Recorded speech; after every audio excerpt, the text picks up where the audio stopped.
Excel में आज हम देखेंगे नेस्टेड इफ का एक एग्जाम्पल। और ये जो एग्जाम्पल है ये मैं बना रहा हूँ हमारे संजय कुमार जायसवाल जी के लिए। क्वेश्चन ये है कि यहाँ पर नाम, date of birth, age, village और सैलरी लिखी हुई है। एज निकालना है और सैलरी को कैसे कैलकुलेट करना है कि मानिए किसी की एज 20 साल से के बराबर या 20 साल से अधिक है और वह कोटा गांव का निवासी है, मतलब कोटा वाले ब्रांच में काम करता है, तो उसकी सैलरी है 25,000 रुपये। सेम कि अगर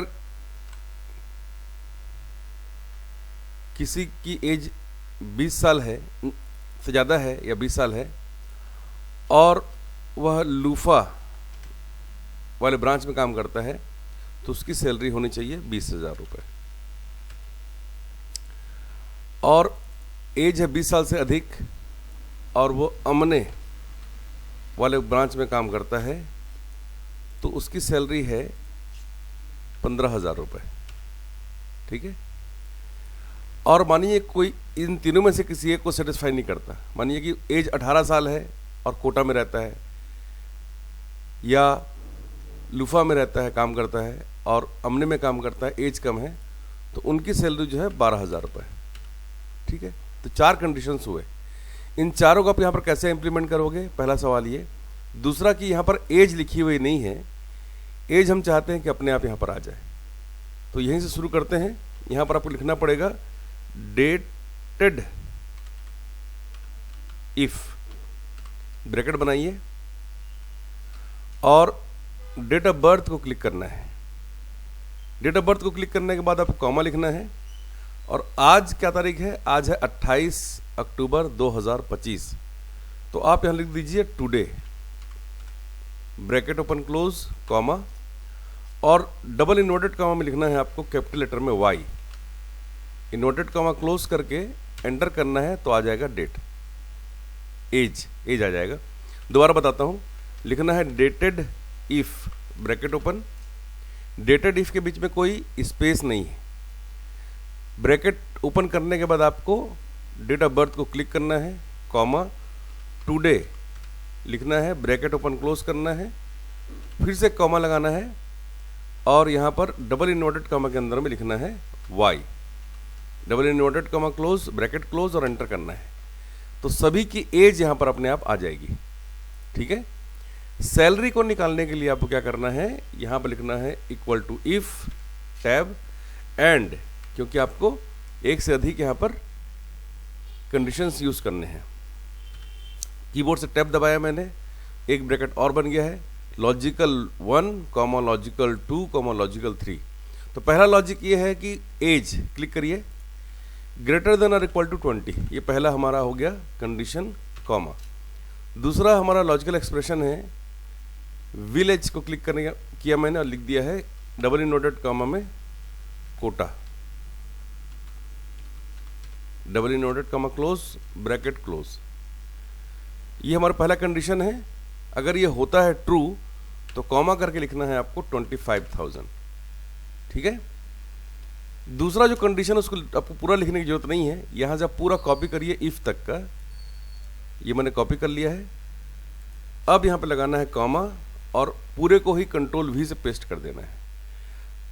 अगर एज 20 से अधिक है या उसके बराबर है और विलेज का नाम है लूफा, तो सैलरी हो जाएगी कितनी, 20,000। फिर से कॉमा करके आपको क्या करना है, पेस्ट करना है, और यहां पर अगर विलेज का नाम है अमने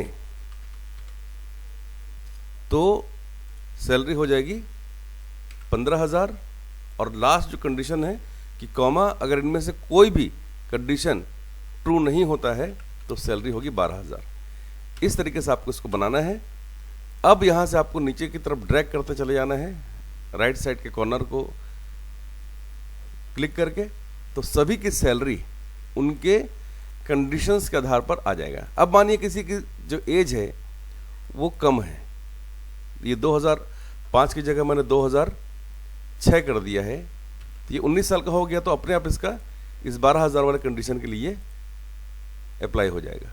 इस तरीके से आपको इसको बनाना है, ठीक है।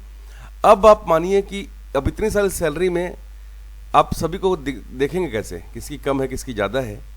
तो आप इन सभी को सेलेक्ट करके होम मेनू में क्लिक करके आपको जाना है कंडीशनल फॉर्मेटिंग में, और यहाँ पर आपको जो कलर सेट है या डाटा बार है, इनमें से जो भी आप लेना चाहें उसको क्लिक कर देना है।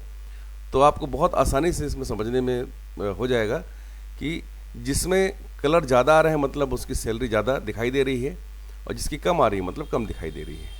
या फिर आप डाटा बार की जगह यहाँ पर आप ले सकते हैं अलग अलग कलर इस तरीके से, ठीक है।